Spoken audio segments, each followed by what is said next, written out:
do something tactically, but don't really believe it, it actually is going to have egg on your face eventually, because people are going to be like, oh, that's not really who that person is. That's not how they really treat their employees. That's not how they really treat their clients. They were just trying to, shortcut things and hack things.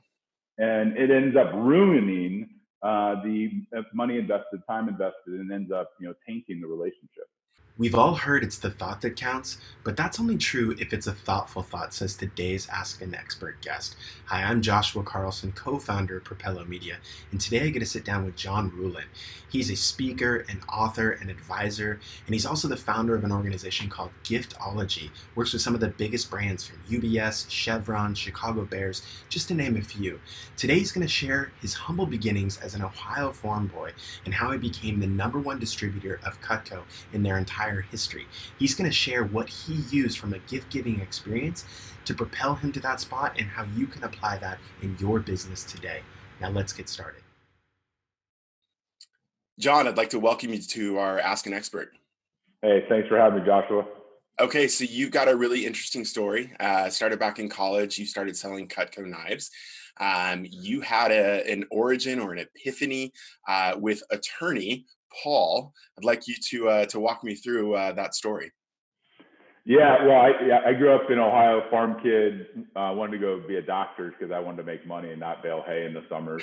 And Understandable. when I was going to pay for med school, I interned with Cutco on accident. I was desperate to pay. I had no idea what Cutco was. Sure. And Paul was this attorney who was like this rainmaking attorney. Referrals came out of his ears, and he was super generous. When you're poor, you notice when people are generous. Right. So Paul was my girlfriend's dad. So pitching knives to your girlfriend's dad when you're 20 years old, that's a weird, awkward conversation. Sure. And Paul, I thought they'd buy, like these $80, $90, $100 pocket knives, or, Cutco's expensive. Yep. And all of his clients were men. They're into the hunting, fishing. And he said, John, I don't want to order pocket knives, but I do want to order 100 of these, $100 paring knives. I'm like, Paul, you want to give a bunch of dudes like, I just didn't understand. Right. And he's like, yeah, I found out something really simple in the last 35 years in business. The reason I have more access, deal flow, referrals, all these things is that if you take care of the family and business, everything else will take care of itself. It's good insight.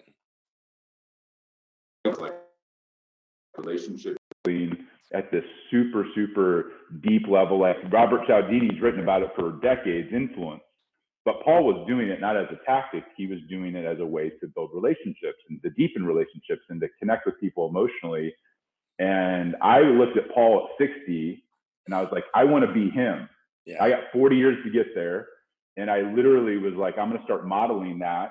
And by the time I was a senior in college, out of 1.5 million reps and distributors, we became Cutco's all-time rep and distributor in the history of the company out of 1.5 million people. And so that's when I decided I'm going to start an agent versus going $500,000 in debt. I'm going to go start this agency.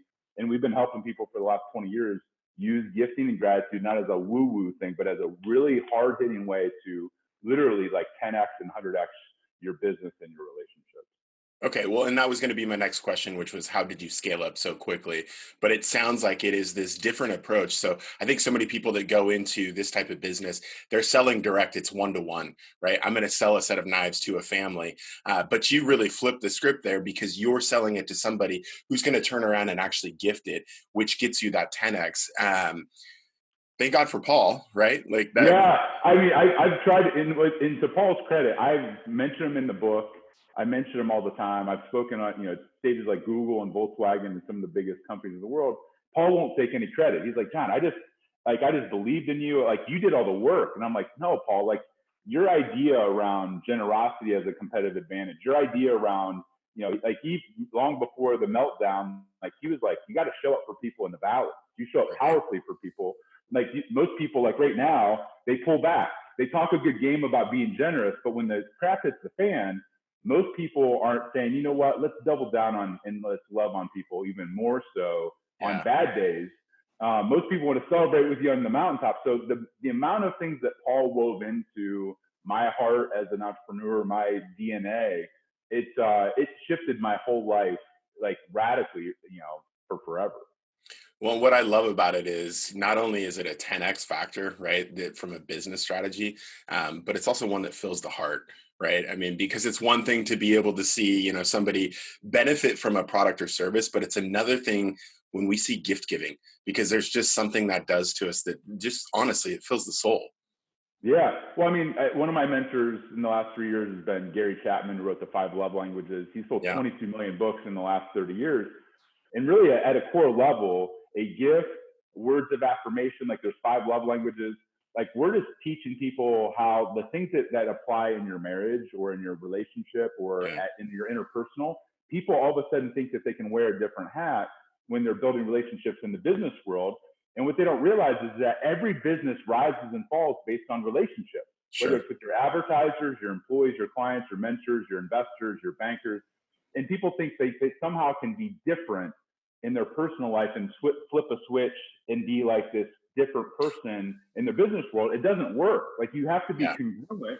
And when you love on people, guess what? We're all wired to want to reciprocate back. But Yeah. if people try to use it the wrong way and manipulate us, it feels slimy and dirty. And I think that's the reason that so many people are like, oh, gifting is stupid or it doesn't work. Or I tried that. And I'm like, no, you tried a version of it. You're not following, a real recipe or a real system. And if you get one little detail wrong, it's like anything else. Like you go to a restaurant and the bathrooms look like crap. It doesn't matter if they're charging $1,000 on the plate. You're going to judge them based upon how their bathroom looks. And in relationship building, people will judge you based upon, was there a handwritten note? Did you slam your logo on? That's like the worst thing you can do is Right. it takes it from being a gift, a human to human connection, to making it a promotional item. Like a promotional item is going to make somebody like run through walls for you. And so people think they're doing giftology. Like I get that all the time. Like, oh, I do a giftology-ish. And I'm like, it's like baking bread. You leave yeast out, you don't get bread. Right. And if you try to do what we're doing and manipulate people or slam logos on it or do all the things we talk about not doing, you're going to ruin it. You're going to spend money to have a negative consequence. Right. Yeah.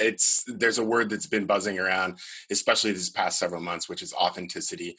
It's always been there before, but I mean, that's exactly what you're hitting. Because when somebody is disingenuous, you see right through it immediately. And everything that you tried to put into it just completely falls flat like that loaf of bread. Yeah, it really does. And oftentimes it comes back. It's like, it'd have been better to have done nothing at all. Right. People are like, oh, I want to do giftology, for the next 6 months. I'm like, if you're not committed to it for 3 years, don't hire our agency or don't go do it. Because Yeah. otherwise you're going to look like Daddy Warbucks for 6 months and be like this generous person. And then going back 6 months later to be an Ebenezer Scrooge, people are going to be like, oh, so you weren't really, like that really wasn't your heart set. That really wasn't your mindset. That was just what you did because it Sure. was a shiny object to manipulate things. And if you only do, like everybody says Gary Vee's made it popular to say, I play the long game, and he actually does. But most people, long game is days, not decades. And Yeah. so if you do something tactically, but don't really believe it, it actually is going to have egg on your face eventually because people are going to be like, oh, that's not really who that person is. That's not how they really treat their employees. That's not how they really treat their clients. They were just trying to, shortcut things and hack Yeah. things.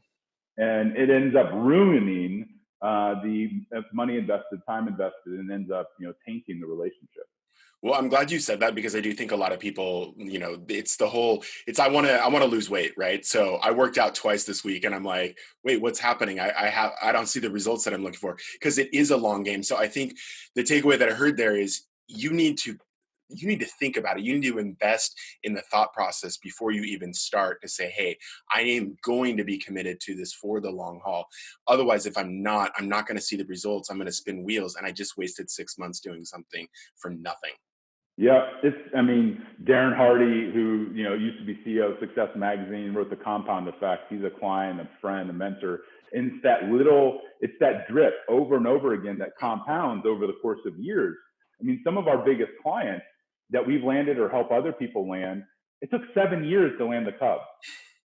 Most people give a gift once or twice or do something once or twice. They're like, I guess it doesn't work. And I'm like, guys, D.R. Horton, the largest builder in the country, is a client of ours. It took 7 years. Like most people aren't even in business 7 years, let alone like Right. following the recipe in the system. And so, yeah, if you're looking for a quick fix and take a pop a pill, like Like, no, that's not how life works. Like, I used to be 50 pounds heavier. Like, it's taken me 3 years to Yeah. get to where I'm at, and I'm still not where I want to be, but I've shifted the mindset and the lifestyle and saying, hey, this Yeah. is who I am ongoing. This isn't like, hey, let's be this way for 30 days. I've tried that before. It doesn't work real well. No. And so, but in business, it's the same thing. It's like when you show up for people and people realize, like Jeffrey Gitomer, I sent gifts to get his attention like 14 years ago. I sent him 18 gifts in a row before he finally reached out and he's like, you're the most pleasantly persistent SOB that I've ever met. He's like, I'm not promising anything, but if you fly to Charlotte, I'll spend a few hours with you. And, you know, he's a dude who sold 4 or 5 million books. Most people will send 1 or 2 gifts or will do 1 or 2 handwritten notes or 1 or 2, Right. whatever the thing is. And then they give up. I'm like, guys, like, this isn't, that's not, you know, like people want to see you're for real. People want to see that it's not just a show. Sure. And so, yeah, the consistency, man, is so powerful. Okay, well, so you're throwing some big names out there. So I'm not sure how applicable this question is going to be, but we're a marketing agency, right? We help people specifically more prominent on the lead gen side. What is your guys' marketing strategy? And really, well, what is your guys' marketing strategy today? And obviously, it's going to be probably different than a lot of people's, and it's probably going to be deeply rooted in what you guys, the giftology approach. Yeah, I mean, I've hired, you know, guys like John Hall and John Rampton at Adigy. We've hired people to help build out a platform. When you come from an Ohio farm kid, it's not like I had the right uncles or daddies, you know, to get Yeah, me into connection with country clubs and media. So we have leveraged other firms to take the things that we're already good in doing and put a spotlight on them. But in general, I mean, we eat our own dog food. We do yeah, this year we'll invest, you know, 600 grand and loving on people. Now people okay, are like 600 grand. I'm like, well, I started at $500 a month when I was in college and I've built up to that. But the reason that what we do works is I'll take somebody like Cameron Harold, who I did the yeah, $7,000 in Brooks Brothers experience for, the crazy thing. Well, that relationship has produced a 50x ROI yeah, over the last 14 years. And so you know, I could never hire Cameron. He's worth, you know, a lot of money. I couldn't hire him for $2 million to be my sales rep, but I can take and invest 600 grand. And I invested into literally hundreds of relationships that are already clients and mentors and friends and advocates, investors. sure, And those people go sell for me. Cause like Cameron, like some of our biggest speaking deals, you know, we're able to charge internationally before all this hit the fan. You know, we were over in, you know, over in Australia, you know, yeah, charging 85 grand for keynotes. And I was begging to speak for free 10 years ago. So like over time, guys like Cameron have went and sold me keynotes I probably didn't even deserve based upon him going out of his way relationship, to advocate, based upon relationships. So yeah, to me, the best marketing, everybody knows word of mouth and referrals and all that kind of stuff. The title of our next book is going to be Referrals Without Asking, because if you do relationship building the right way, and that's not to say that there's not room for Facebook ads yeah, or other things that are out there, but at a core level, most people's businesses rise and fall on a handful of relationships. And if you can take the traditional marketing and then take the relationship marketing and do right, both of them really well, they should cross pollinate and allow you to get that 5x, 10x, 100x, you know, ROI, or I call it ROR, return on relationship. Like yeah, I most like people that, have never seen like a 20x, you know, return unless it involves a human being going out of their way to get you a deal, open a door. And most people think they have loyalty because they have a client stick with them. And I'm like, if you think about the relationships you're most loyal to, your kids, your husband, your wife, your best friend, you will go out of your way and have an awkward conversation to get them into Harvard. You'll run yeah, through walls to go open a door for them. That's active loyalty. And when you can take and inspire your relationships to go out and sell on your behalf, that's how you can get, you know, invest $5,000 and get somebody that probably would cost $5 million to go advocate for you. That's a right. pretty good leverage of resources, but it doesn't happen overnight, and it doesn't happen because you manipulated the situation. Okay. Well, so one of the things that I know that you've done, and you just mentioned it, so I'm stoked to hear you got a new book coming out, but you do have another book, Giftology. We hear in the marketplace from business leaders, hey, write a book, have a point of view. I'd like to just hear about that process for you. What was that like? How did that get started? And how long did it take? Yeah, so I fought the idea of a book for a long time. I actually fought the idea of even speaking.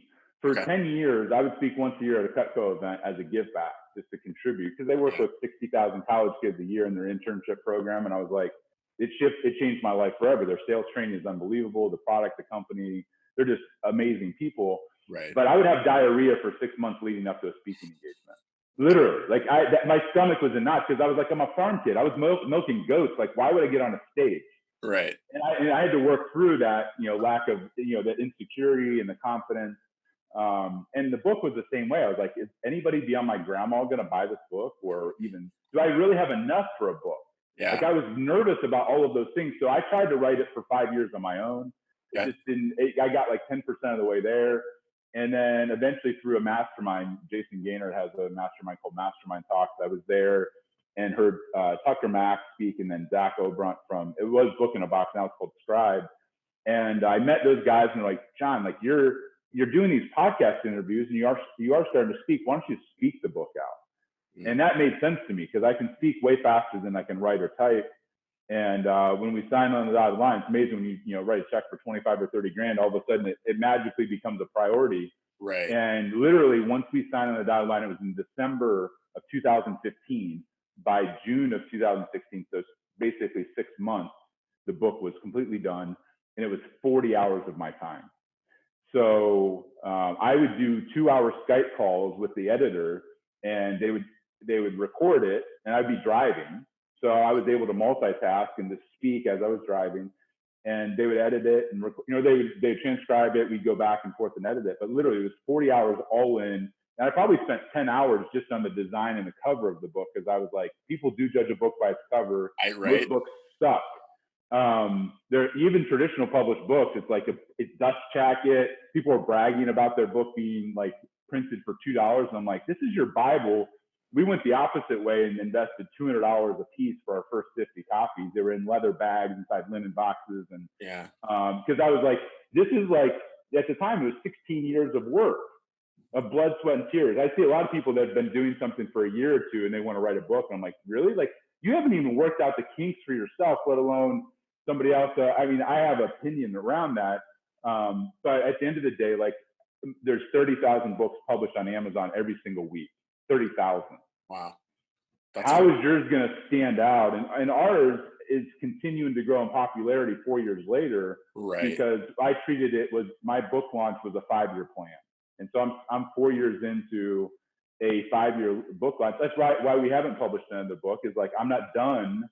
Yep. I feel like we're just now like learning. Yeah. I'm like, and it's been 4 years.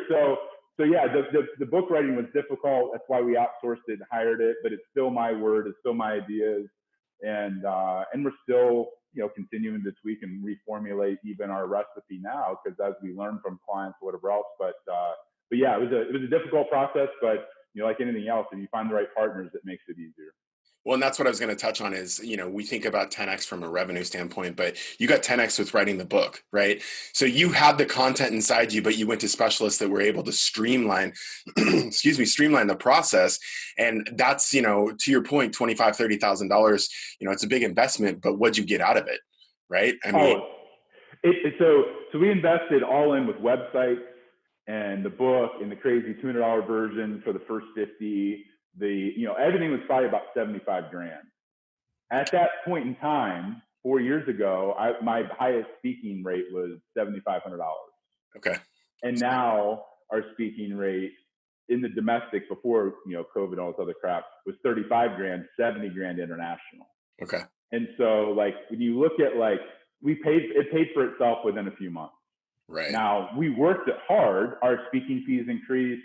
It didn't happen on accident. Sometimes people are like, I published a book. Now I can charge double on my speaking. I'm like, is the book good? Are you a better speaker? Do you have any more notoriety? Do you have like, have you built, have you dug your well before you're thirsty? Have you been investing in relationships? Like none of all that is going to guarantee anything. But for us, the book and then the course and whatever else, those were all pillars that allowed us to continue to grow the influence and to be able to add revenue and, basically what used to cost us money, advertising, now like we're getting paid basically to go teach. Like last night I was speaking for a YPO chapter it was 130 CEOs all in Indiana.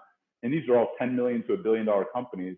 And so to get paid to not only speak, but to also send love bombs and gifts to all of their members, like Right. that used to cost, like I would, sponsor something hoping to get 5 minutes in front of these people. And now I'm getting 90 minutes paid, plus they're buying the gift. So like the whole like equation over time, because of the book and because of the speaking, has, that switch has flipped the other direction.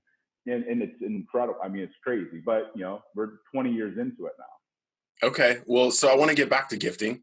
When you talk about giftology, when you talk about an organization that you're trying to penetrate, one of the things that I've heard you talk about is who you should target within that organization, right? Because there's kind of the hidden people within an organization that actually wield tremendous power. What's your strategy for there? I mean, especially let's not do a 7-year relationship where you're trying to build into it, but let's maybe focus on a 6-month or year long. Is there just one person, or do you focus on a few people, and how do you do that? Yeah. So what I'd say is that in general, most people get excited about going after their Dream 100 and prospecting. Yeah. And what they should be focusing on, the who should be their own employees, like their internal customer first, because you can't get your employees that are sales reps, account managers, assistants, whoever, to deliver Ritz-Carlton service if they've never been to the Ritz-Carlton themselves. Right. And so like starting with your own who first, and then starting with your warm market and taking care of. So a great example would be like we landed the Orlando Magic as a client. They heard about us, they reached out to us, they became a client. And most people, whether it's a prospect or a client, they it's like, who's cutting the check? The CEO, the director of sales, the VP of marketing, the CMO, and that's the only person they take care of. I have some clients, and our clients have some clients that they're literally sending gifts to 30 people within the organization. And they're like, that's a lot of money. And I'm like, if it's a 6, 7, 8-figure account and you're just reinvesting a small percentage of profit, it's actually not like, I don't care if it's 300 people. If the math equation makes sense, it makes sense. But 80% of our dollars are not targeted at the person who's cutting the check or the decision maker. It's targeted at what Paul would, what we call the inner circle. And it's, Paul taught me this. Like he treated the assistant or the receptionist at the same level as the CEO. Okay. And it's the idea of like for the Magic, the CEO was Alex Martin. He was cutting the check. The person who actually landed us our first 6-figure deal inside the Magic was his assistant. Why? Because we treated her, every time I sent a gift to Alex, I sent the same thing, not a junior varsity level one. Yeah. It'd the exact same thing to her, to Cheyenne. That went on for 2 years without asking for anything. She became the internal sales advocate that went around to the person in charge of sponsorship, the person in charge of premium seating. Sure. They heard about me 40 times before I ever stepped foot at Amway Arena. And by the time I was there, the sale was done. They were already ready to buy because of what Cheyenne had said. So the inner circle, taking care of the assistant chief of staff, the people around them, it's junior level people, it's their spouse. So Alex, any of the gifts that we did, we still did the knives. People were like, really, knives to the NBA? And it's like, guess what? They all eat, they all have kitchens, they all entertain, they're all foodies. I don't care if it's the billionaire owners of that own Amway. They're all human beings. Right. And Alex loved it because he's like, everybody in the NBA does the same stupid basketballs, jerseys, and nets. And we're sending out knives to people that are they're like, what's the connection? They're like, we're just thinking about you. Enjoy these with your family. Correct. And so the idea of taking care of the inner circle. So when somebody hires our agency to do all the gifting, or we're teaching somebody to do it, we tell them to take 80% of their marketing and relationship building budget, or whatever their biz dev is, and invest it not in the decision maker, but to take care of the people around them. Because you invest $1,000 in the inner circle, it's like investing $100,000 in the person who's actually making the decision, and they end up getting influenced by the person around them that is like, oh my gosh, like what, these guys, nobody's ever treated me this way. Nobody's ever included me in this. They treat me like arm candy. They treat me like a gatekeeper, and you treat that person like gold, it's game over, because they're like, wow, like this person's thoughtful and realizes I'm doing the work behind the scenes. Like I just had a call with an admin for YPO that we spoke to last night, and we sent her gift was 3 times larger than anybody else. Why? Because she's getting dumped on and has to do all the work for all of these events with all of these, like like a lot of CEOs are type A, egotistical, like driven, and she has to manage all of those relationships. I'm like, I'm going to honor that woman. Like she's handling a lot.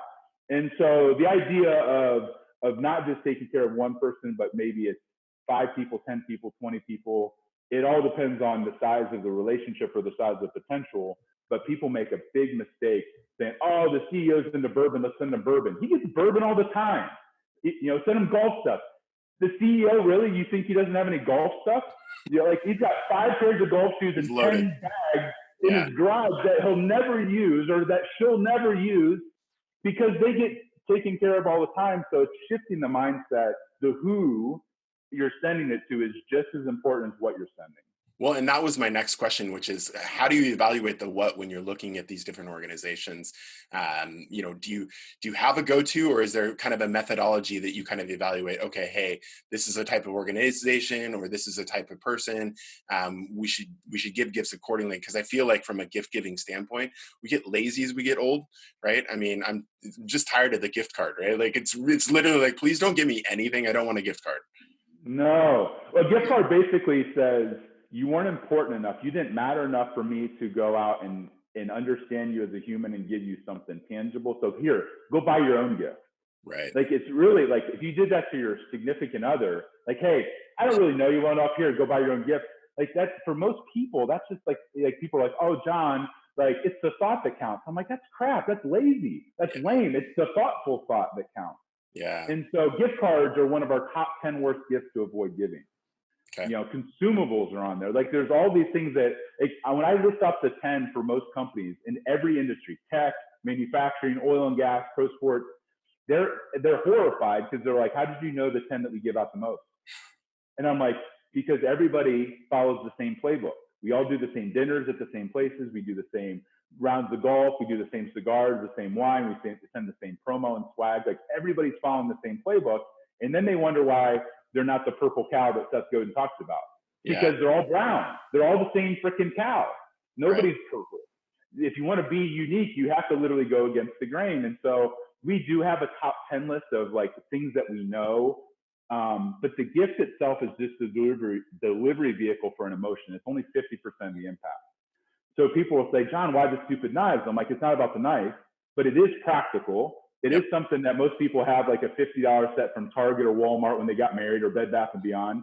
And you send them one knife that costs $200, or like Roland Frazier from Traffic and Conversion and Digital Marketer. Or Pete Vargas and I sent him a $5,000 knife set. Okay. Now, he already had a $10,000 knife set. So why did it land? It wasn't just because it was knives. It wasn't because they were handmade Cutco knives. It was because all 32 knives had a different engraving of his wisdom carved into each blade. And now it's a artifact. Now it's a legacy play for his kids and grandkids are going to fight over this thing that gets used for the next 50 years because of what the emotional value, what it represents. And so we use the knife. People, like when we spoke at Google, they're like, does this work in technology? That was the audience question. And I laughed and I said, are there human beings here? Right. And they're like, yeah. I said, well, then it works. It works for $1 million company. It works for $1 billion company. It works in technology. It works in manufacturing. Why? Because it's all human beings. Right. And we forget. So a lot of the things that we do tend to be kitchen centric. Why? Because breaking bread and connecting with human beings, whether it's over food, drinks, spirits, wine, like whether you're Jewish, whether you're Catholic, whether you're agnostic, atheist, like food and family is about as universal as it gets. So if we do a wine tool, we don't do a $50 wine tool that's some crappy piece from China. We'll do a $500 wine tool and get somebody's autograph carved into it. Why? If somebody loves wine or loves entertaining, they're going to open up a $100 bottle of wine and they're going to piss it away, a couple hours later, it's gone. Right. Whereas if you then give them a tool that they use every single day or use on a regular basis that lasts for 20 years, if you start thinking through, like most people don't get business because they're not top of mind. They don't get the referrals because they're not top of mind. If I have something or a client of ours has given something to their 500 most important relationships that they use once a day for the next 10 years, that's 3,600 thoughts per relationship that they're having. Right. And people will, promotional product companies try to sell you on that, but they're selling you a koozie or a stress ball that's getting thrown away or is gone or doesn't have any emotional connection. So it doesn't have the same level as sending somebody that $5,000 knife stuff. So the knives, to this day, the New York Times interviewed us like, hey, what's the hot new sexy gift? I'm like, we still do millions of dollars in this stupid knife. They thought it was joking. They're like, come on, no. And I was like, that was a college thing. Like, what do you do now? And I'm like, guess what, guys? 20 years later, especially during COVID, everybody's cooking 30,000% more. They're stuck at home. They're not vacationing. You know, a lot of companies that are tied to the home can't make things fast enough because everybody realizes they have stucky patio furniture. They have stucky flooring. They also have stucky knives. Yeah. And so Cutco, like, we're blazing through, literally to the point where some knives we won't have available until 2021. Okay.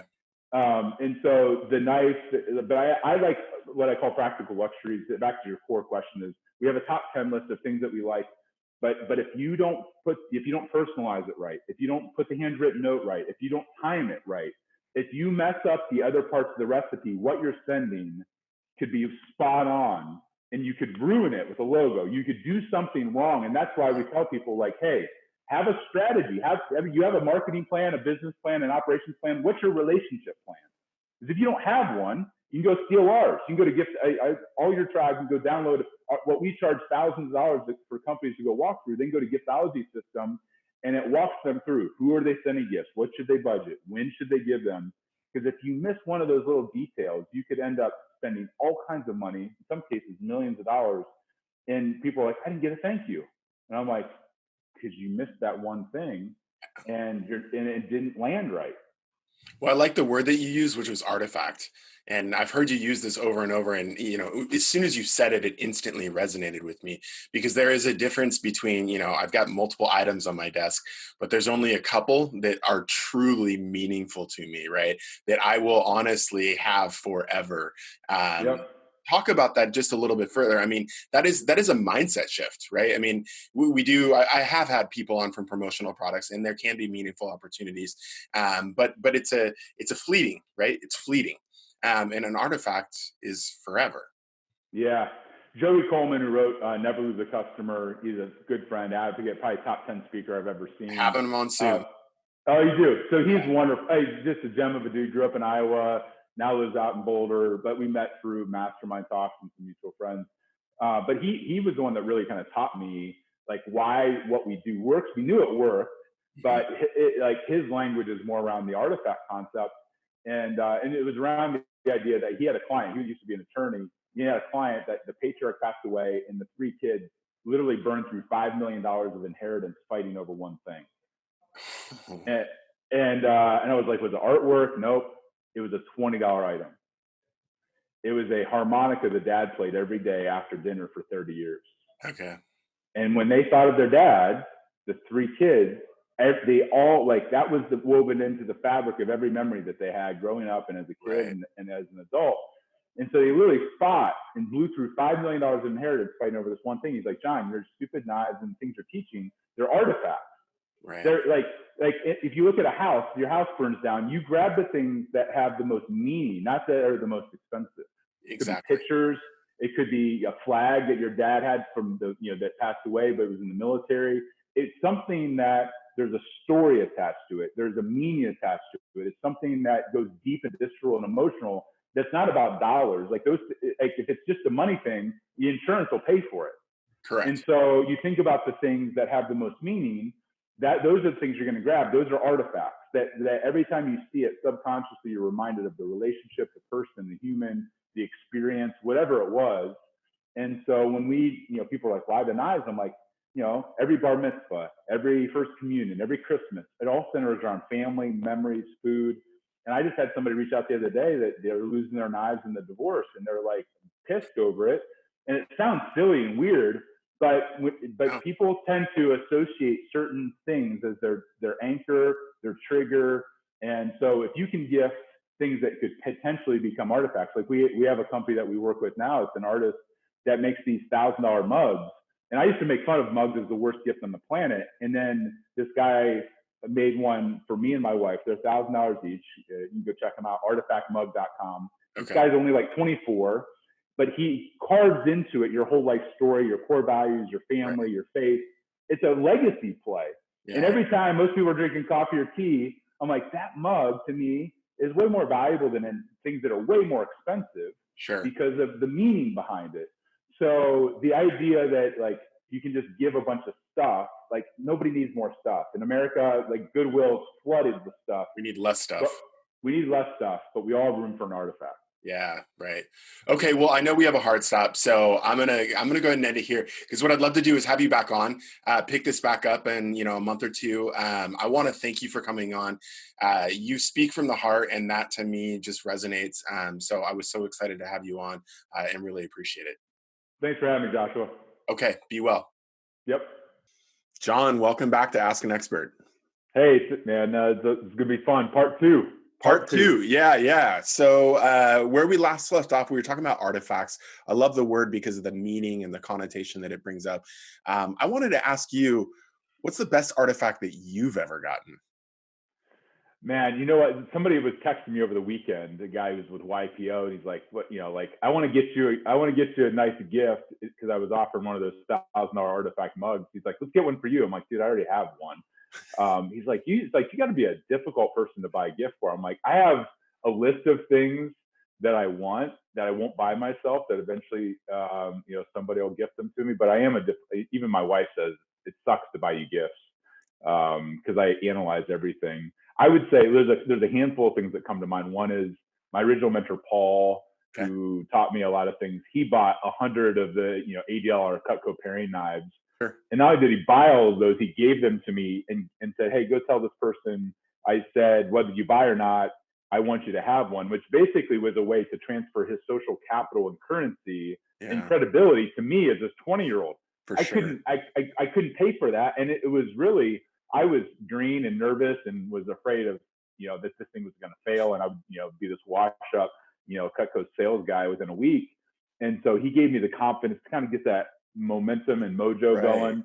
I could never repay that. So that gift was, one of those priceless things. My wife also, this is going back 3 years ago. Like, I love basketball. I grew up in Ohio. Ironically, rooting for Jordan when he destroyed the Cavs. But when LeBron came to town, everybody was a Cavs fan. Yeah, right. I just love basketball to this day. I still play a couple times a week.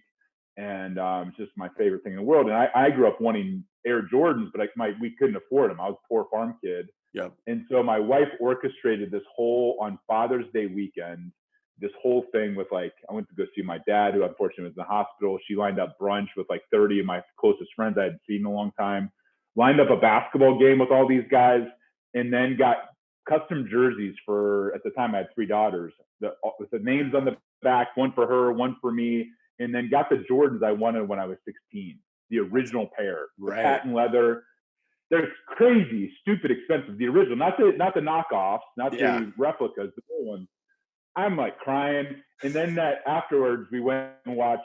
It was Game 7, Cavs versus the Warriors, one of the best 7-game series ever. And the Cavs were down 3 games to 1. Game 7 comes in, and they win their first championship ever. So I'm crying with my brothers, and this whole day of basketball and fatherhood. And so I still, I don't have very many things out at home, but those Jordans are in a very prominent place. She just completely just melted my face off. Well, as a basketball fan, I'm a Portland Trailblazer, so I definitely Clyde the Glide, man. Clyde the Glide. Exactly. That's where I grew up. So I can appreciate that gift, but I want to give a nod to Paul because I like what you talked about there as far as passing, his credibility and his value into this 20-year-old kid. You probably recognized it at the time, but you certainly recognize it way more today as far as what that did for you. And I think we as business leaders have an opportunity and really need to be conscious to try and do that for our younger peers. Yeah, no, I get goosebumps thinking about it, honestly. It's, and I've tried to send him gifts and notes and give him credit. He's like, "John, I didn't do anything. I just I opened a few doors for you. You did all the work." And I'm like, "Paul, you don't realize this, even his belief in me. I respected him so much. The fact that he believed in the product, the idea, the concept, me as a person." Sure. There's a lot of naysayers, even within my family, aunts and uncles, and people are you could tell they're like, "John, you got a 4.0 in school. You're supposed to be going to med school. You're doing this nice thing. How long is that going to last?" Like all of those, like really gonna do gifting, like knives, gifts, like, oh my God, you need people behind your back talking and all that kind of stuff. Yeah. So the fact that the belief there was just, Priceless. it's priceless. It really was. Yeah.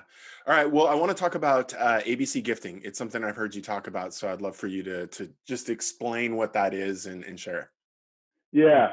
So I think that in business and in personal, like, if you're married, like the times you tend to gift are obligatory gifting: Yeah. anniversaries, birthdays, Christmas, Valentine's Day.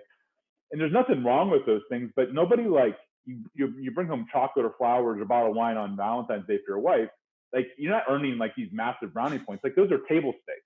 Yeah. Like, those are just the norm. And in business, it's the same thing. It's like, oh, you've been here 5 years. Here's a catalog. Go pick out your own gift. And it's a pen and pencil set from Target. It's the stupid stuff. Or Yeah. it's, hey, we're having a conference. There's 10,000 people. Here's your OGO backpack with the logo on it that half of you are going to either re-gift, leave in the hotel room, or going to end up in a landfill. Right. It's like, it's all of this expectation in obligatory gifting. Referrals. Hey, you give me $1 million lead. Here's your $500 bottle of wine. It's like this. It doesn't deepen relationships because it's very transactional. It's fine. It's okay for the table stakes stuff, but if you want to melt somebody's face off and blow their mind, you have to do what we call planned randomness. So it's avoiding the anniversaries, birthdays, Christmas, or doing those at a level that's like standardized and like, hey, I want to send something out to everybody on their birthday, great, but everybody's sending them birthday texts and Facebook texts and all this other stuff. Find 2 to 4 times throughout the year that Hmm. are not out of expectation or obligation. The only reason you're sending the gift, even if you're sending the same stupid knife to 10,000 people, if it shows up on a random Tuesday in the middle of April and says, hey, I just appreciate you as a person. I appreciate your family. I know it's crazy with COVID or whatever. Here, enjoy this piece as you make Right. meals with your family and make memories. That person receives it very differently because it wasn't at an expected time or out of obligation. And so we tell people, you want to put 20% of your budget towards the ABC gifting, that's fine, but don't expect like that to be a world changer. Take your other 80% and focus on it the no ABC times. And Yeah. so I was thinking of you just because. It's not a deal. I'm not manipulating. I'm not sending you the gift and then asking for the referral a week later. Right. It's literally no strings attached gifting. And when you do that consistently, people are like, I didn't give you a deal. I didn't renew. I didn't send you a referral. It's not my birthday. It's not an anniversary. Like, why the frick are you doing this? And when you honestly can say and look them in the eye or send a message like, I was just thinking about you. I just Right. appreciate you. I appreciate the past we've done, the partnership, the opportunities. I just appreciate you as a human. People are like, like they've never felt that Right. because almost everything in business is done very transactional. It's done very manipulative. It's done very much, it's done with a purpose. It's do this as a bait and switch. It's do Yep. this as a carrot and stick. Yeah. Hey, if you sell $1 million this year, you get to go to Cuba. You get to go to Cuba. You get to go to Aruba. You get to go to Mexico. Right. There's nothing wrong with incentives. There's nothing wrong with carrot and stick. There's nothing wrong with promotional items or ABCs. But if you want to get, the return on relationship can be a 10,000%. Like the reason Cameron Harold with the Brooks Brothers experience was $7,000. We continue to send them gifts. The reason I got like 50x ROI and ROR out of that relationship is because I was doing things not because I had to. I did it out of choice because I wanted to. Sure. And that melted Cameron's face off and it melted his heart. And he's like, holy crap. A lot of people talk. Very few people show and do gratitude at that level. Yeah, well, I like the random aspect of it. It reminds me, going back to basketball. I sat at a conference and it was the VP of marketing for the Blazers, and they developed a RAC program standing for Random Acts of Kindness, and they were really trying to reconnect. And this is after the Jail Blazers, so we hit a bumpy part. We had Clyde the Glide, the finals. We had a lot of highs, but we had a lot of lows too. So they were really trying to reconnect to the community. So I love that, just the randomness of it, because really, I mean, to your point, it reminds me of an old boss. Like, you're supposed to do that, right? You're supposed to give a card for anniversary. You're supposed to bring flowers. Like, those are the things that you're supposed to. And since you're supposed to, they lose meaning. What are the things you're doing Yeah. when you're not supposed to? So, Yeah. And it applies. Like, start doing it at home. Do it with your yeah, boyfriend, your girlfriend, your husband, your wife, your parents. the barista, it's like, why, the idea of pay it forward blows people away. It's a stupid cup of coffee. It's picking up somebody's Chick-fil-A behind you in line. Why does it mean so much? Because like at a core level, whether you're a janitor or a billionaire, we all love to be surprised and delighted. Like that's why the Ritz made that their whole mantra is like looking for opportunities that are completely unexpected, and then going the extra mile when it's not expected, not because you just signed $1 million deal. Like, of course, people when you're wooing and business development and whining and dining people, that's why there's so many people that are pissed off that like when you're dating a client or a person, like you'll throw out like all of this amazing stuff, and once you land them and they're in the boat, it's like peace out. I'm on to the next thing, and like and people get pissed. They get jaded because they feel like they were taken advantage of. And I think there's a lot of people that feel taken for granted in relationships because we're all of us like to go after the new blood and the shiny object and the new deal. And we forget like all the people that got us to Broadway. Like we forgot all the people that helped us get there. And when we start saying thank you to those people, like I've written letters and sent mugs back to people, $1,000 mugs to mentors that believed in me 10 years ago. I don't talk to them every day, but I know that without their belief in me or that open door, I wouldn't have gotten that one thing, that one break, that one crack, that one stage, that one media appearance. And they're like, John, like, dude, I can't believe you did this. Like, why? And I'm like, because, man, like you've been in my corner. Like, I want to show up powerful for people when most people are pulling back. And when you can do that on a consistent basis in good times and in bad, like relationships flourish and things like doors get open that you never could have imagined. Exactly. Well, you mentioned good times and bad. We're kind of in a bad time right now. And I guess it depends on what industry you're in, because I have had some guests that are just slaying it right now. But for e-com or something like that. Exactly. Yes. Home athletics is another big one.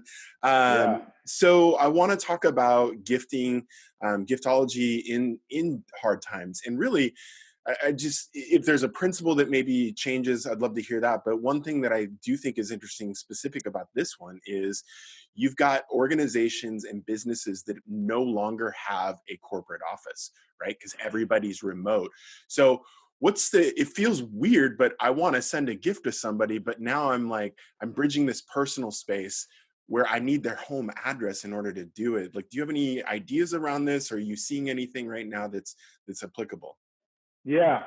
Well, I think that gifting in good times and in bad, I think it probably means more in the bad times than the challenging times. And that's one of the reasons is because it's such a shock. Most people pull back their budgets, they cut their budgets. And right now, like they have a good excuse to. They're like, oh, we can't sponsor that event. We can't do that typical conference. We can't do that trip. They just cut it out altogether. And so I think that, when you show up for people and you're the only person that's being generous, it's one thing. It's like, why Christmas gift, it sucks. It's like there's 50 or 100 other people that are all like just sending marketing noise. And even if you give a thoughtful gift at Christmas and it's one of 50 packages, just as human beings, like it's like kids, like if the kid already has 14 Transformers and you give them another Transformer, they're like, oh, great, like next. And human beings, even adults, are that way too. So I would say that in the down times is when you can double and triple down, whether it's on your advertising budget, because advertising is so cheap right now, or whether it's on the gifting side. Now is like when you can show up for people and be really generous, and people are like, oh my gosh, like you would have had a good excuse to not do something right now. Sure. When it comes to the personal, most of the gifting, the reason I still love the crazy $1,000 mugs and the knives is because I want to connect with people as a human being at home. I've always, like, for 20 years, most of our gifts, people are like, why aren't you doing golf related and drinking and office stuff? And I'm like, because they're human beings and they have a house and they have a family and they have kids and they have a significant other. Like, I would rather be the thing that goes into the kitchen, because the office space, most people have so much crap on their walls and so much stuff on their desk and their, it's all just a bunch of crap to dust. It's like a bunch of noise. Whereas you get into somebody's home, the fabric of their family. To me, if you're building, like everybody says they're in the relationship business, well, they have a relationship outside the office. It's called their house. Yep. And so we'll reach out, when somebody's hiring our agency to do all their gifting, I'm like, hey, ask all your clients and your vendors and say, hey, I read a great book. I think it applies during this downturn. I want to send it to you. I'd like to send it to your house because you're probably not in the office that much. What's your home address? So it sets the bar really low. Hey, I want to send you a Okay. book. Yeah. You can also just say, hey, I got a packet of info that I'm going to send out. I don't want it to get lost at the office. What's your home address? I want to send it there. And so I think that there are ways you can set the bar low, expectations. Yep. Now it's challenging to get prospects' address sometimes, but once again, if you reached out to them and said, hey, I just read this book called Grit, or I just read this book about overcoming obstacles called Obstacle is the Way, like I think the book really applies to you and your team. I know you don't know me, but I'd love to send you, I'd like to start the relationship. I'd like to send you an autographed copy of this from Ryan Holiday to you. What's the best address for you? Now, if you make the email personal to that prospect and walk them through why you're sending it, the likelihood of them saying, you know what, all right, I'll play. Yeah. Like I like Holiday, or I like the sound of that, or yep, we're struggling with those challenges. Even the companies that are doing well in e-com are struggling with how do you onboard people and deal with all these masks and cleanliness protocols, and like even if you're doing well, you still could be struggling with challenges. So that's how I would, whether it's for our agency clients or whether it's just in general, there's always a way. And I would say that like taking care of the family, to me, all relationships to me, like that's the point you want to get to anyway. Right. Like I don't want to be in the red ocean trying to compete over who sent the nicest bottle of scotch. Who cares? It's going to get drank and pissed down the drain in 15 minutes. I would much rather connect with them as a human being with their family and double down on that. That's why frankly, I have a call after this with Cutco, the knife company. There's certain knives that they're running out of. Like they can't make them fast enough. And the reason is people are at their home cooking more meals than they ever have. They're looking around at their kitchen and their patio furniture saying, this stuff sucks. We should have replaced this 5 years ago. So a lot of companies are like, they can't handle the business because people at home are upgrading because they're spending so much more time there. And so I think tapping into that from a gifting perspective, like my employees, like I'm sending them $5,000 mattresses. Why? Because they're spending more time at home. They're stressed. It includes your spouse. Like we're always looking for angles and ways to be able to dial into somebody's home life more than their business life or other things like that. Yeah, well, when we talk about sales, you want to build relationships. And I think, part of that is being personal. So if you can tap into their personal life and their family, I think that that's gold. I want to talk about video. So we're doing video. You're hundreds of miles away from me right now. We're doing a lot of video. I'm curious how you guys are leveraging video right now, if you were using it before at all, or if it's becoming a mainstay that you see as a permanent channel for you guys. Yeah, I send personally. I hate the whole Facebook wall thing. So if I send something out to a client or a friend, I record a video on my phone, 60 seconds to them, heartfelt, thoughtful, and send it off to them. And people are like, man, this is the first video I got like this on my birthday, versus the typical like happy birthday on your wall or just a simple text message or whatever else. I think video is super powerful. In fact, the artifact mugs and some of the crazy gifts that we're doing, did one actually for Tony Robbins and his family from a client, and it came the knives. It was a $5,000 knife set. Every knife was engraved with a quote from Tony from 40 years. So all of his wisdom were engraved on this $5,000 knife set. But it was put inside this custom, it's called a strong box. It's basically modeled off of a box that would have been on a royal ship 200 years ago. So it's walnut wood, leather handles, cast iron all around. It looks almost like a high-end treasure chest. Yeah. But when you open it up, the person who's sending the gift, it's a video from them talking about why they gave them this artifact mug or why they gave them the knives and how much their life has meant to them and that these quotes have impacted them. And so video makes it come alive. So it's cool. The gift is awesome, but we can't get in person to hand these gifts to people. So we're doing these crazy, and it's not like the typical like $15, like cheesy, I think box. Like it's truly like the box itself and the video to me will be something that people will keep for a long time because they'll share it with their kids or grandkids or whatever else. So to me, if you can combine a world-class artifact with an amazing video and blend them both together, make them personal, to me, it's way better than just a gift showing up. Not everybody can do that at scale. But to me, that's the way to take it and make it over the top. Well, I like that because the video that you guys are including with that, it allows you to tell the story. And we talk story has definitely been a theme of a lot of my guests. And I think all of us are storytellers. Some of us are really great at it, some of us suck at it, but we're all Yeah. storytellers to a degree. And video gives you that medium to convey that story when you can't be there in person. Yep. That's what I mean. If you talk to Jeffrey Gitomer, he's sold like 4 million books. He'll tell you that the reason Giftology works so well is the item reminds people and gives people a reason to tell a story about you. Yeah. So whether it's the knives, whether it's the mugs, doesn't like when people see it, they now get the opportunity to go tell a story, and we all resonate with the story. And people will say, John, like, how do you get referrals without asking? I'm like, you need to go become a story worth telling, like you in that person's life.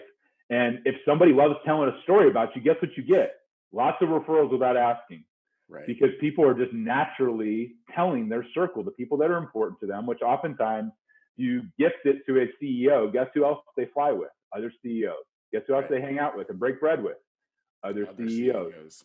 So you want referrals without asking? Become, ingratiate yourself in such a way that where people are like want to tell the story, and if they tell the story, like referrals will come because it becomes a natural byproduct of that story.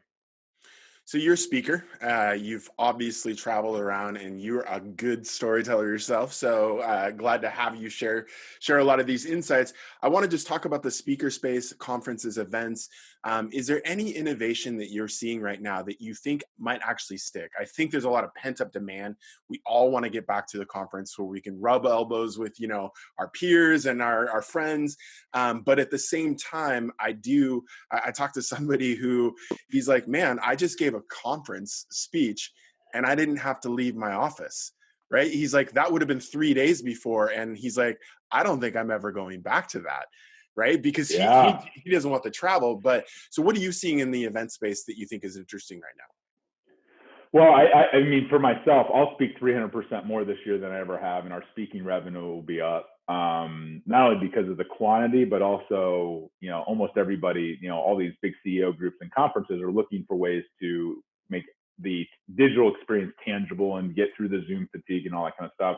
So almost every speech I give, there's Q&A involved with it throughout it versus waiting until the end. So it's more of a Yeah. conversation and a dialogue, which I think is really important.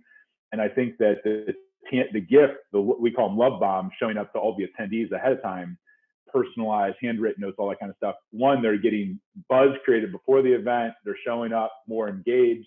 We're getting attendance increases, and people are actually like connecting the dots because they're like, nobody sends, a couple $100 love bomb to my house, my family, and all this. So like that part for us has been like awesome because we're getting more engagement on the back end because people are like, this is amazing. But I think that a lot of speakers that are out there that have the ability to say, you know what, like I'm not going to go fly, 3,000 miles away for $5 grand, 10 grand, 15 grand. If you really want me there in person, I think people's prices are going to go up significantly if they have demand. Yep. And I think because they're going to say, like it's already been proven I can deliver a great message and do Q&A from afar. And if you only want to pay me 10 grand to speak, then you're going to have to do that virtually, and we'll have to do some sort of hybrid.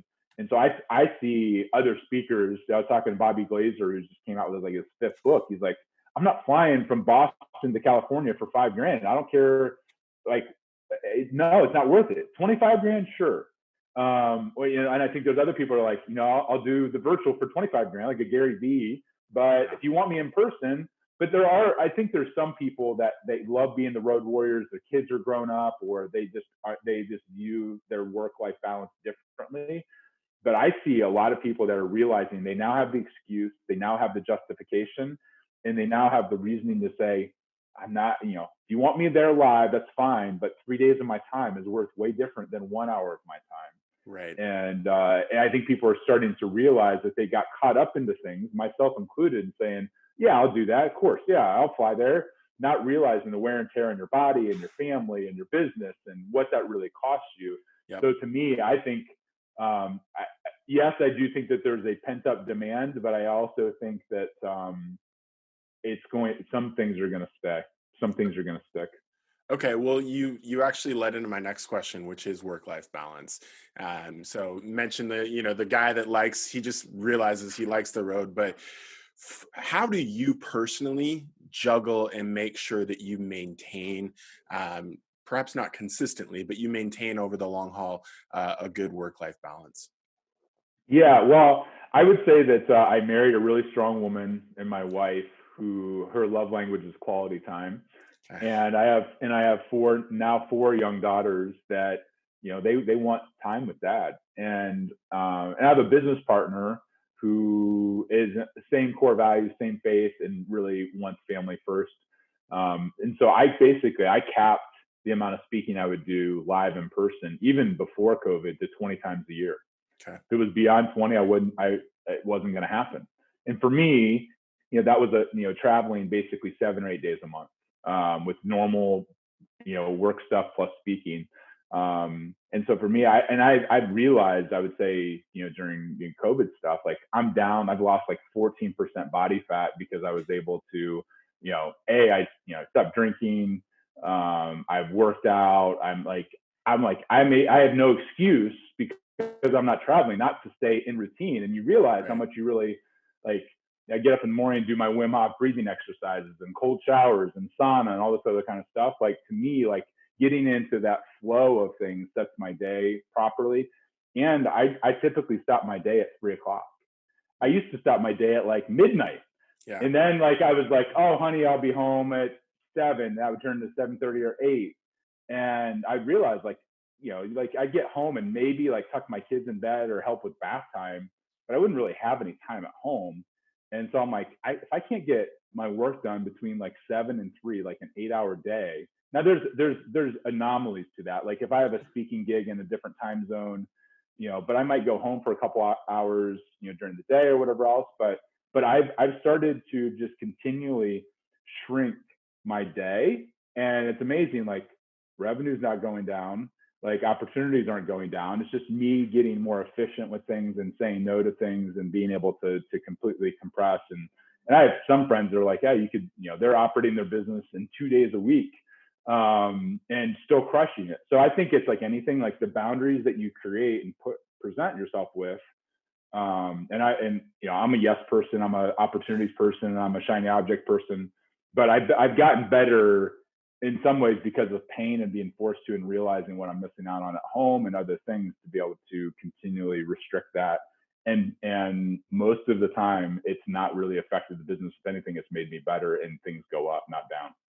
So how long did that take, that process from going, again, I think I'm not quite where you're at, but I do remember the days of being, 9 o'clock in the office and you come home, and now I've realized, like, hey, I want to cap it. Is that something that you had to gradually work into, or did it start happening pretty fast once you realized, like, oh, hey, I've got a lot of clutter it's really meaningless. I'm just going to jettison it. Yeah, I would say it's been an evolution over 10 years. Okay. I sucked at it early on in our marriage. The first 3 or 4 years of marriage, like, I was just trying to, I'd almost lost the business 12 years ago, Mhm. 13 years ago. And so, like, I was kind of rebuilding, and had an axe to grind, and my chip on my shoulder to prove, and all these other things. But I would say within the last, say, 3 years, it's evolved to where it was like, started at like consistently getting home at 6, and I got better at that. And I was like, well, let's take an hour off, down to 5. Well, let's take a half hour off, 4:30. And then I would say even COVID is, I'm not traveling. I'm like, I don't have the excuse of, like, on the road, not getting stuff done. I'm like, let's dial it back. Like, my wife needs a break. Like, she's got 4 kids at home. Yeah. And that was when it went from 4:30 to 3. Okay. And so it's only been 3 in the last 6 months. And I've even told her, like, now, like, depending upon what we do with schooling and splitting days, and her having a little one at home, I'm like, Linda, I think I could, it wouldn't be easy at first, but we've had the conversations of, what if I came home at 1? And literally, like, I'll get up at 4 or 5, get my workout in, get my stuff done, get my work throughout the day. And what if most days, other than speaking days, where time zone didn't work out, I'm Yeah. home at 1 o'clock, and you get from 1 on. And she's like, you honestly think you can pull that off? And I'm like, I don't know, but I think so. Like, Right. if somebody can work, can operate their business 1 or 2 days a week, like I got to be able to figure out a way to get the things I need to get done that are most important that only I can do. And I'll share one last thing. Tom Searcy, who has written How to Close a Deal Like Warren Buffett and How to Close Whale Hunting, and he's like one of the top sales trainers in the world. He got epilepsy and started having seizures. And long story short is he only gets basically his brain. 80% of his brain is better than most people's 300%, but 80%, he only gets 80% of his brain for 2 hours a day. And in the last 3 years, he's written like 3 books. And he's like, John, you like, what if you could only work 2 hours a day? What would you do? Right. What it would be most effective and most productive? What are the things that only you can do? Everything else has to be outsourced, delegated, said no to. You only get 2 good hours. I'm like, dang. Like, and he's still running his business and growing and books and all this other stuff. And he's not even at 100% with those 2 Right. hours. And so you surround yourself with enough people like that. And you're like, I have more capacity. I'm wasting time. I'm chasing things I shouldn't be chasing. All of that. So anyway, all that to say, I continually am refining and cutting back while still wanting to be able to impact the world and grow my company. So that's where I'm at right now. Talk to me in 6 months and I'll tell you if it's a crazy idea or not. Okay. Well, I do like that. And I do think that what we're going through right now has given us the opportunity to kind of take pause and actually look at things differently and try different, right? Because when you're in routine can be good and bad, right? Because when you're in routine of, working until 8 o'clock at night, you're in routine working until 8 o'clock at night. But this has forced us to try things differently. And so kudos for you. I will check back in 6 months to see if you're at the 1 o'clock. We'll see what Linda says and if things are good. Yeah. No, I think everybody's gotten punched in the face, and now is a good opportunity to look around and say, was what I was doing really working for me or in my best interest, or was it, just kind of getting in the groove and making assumptions that weren't really true? Exactly. Well, John, I want to thank you for coming on. I really appreciate coming on twice. So part 2, I really appreciated having you on today. Man, this has been great. Thanks for having me. All right. Thank you.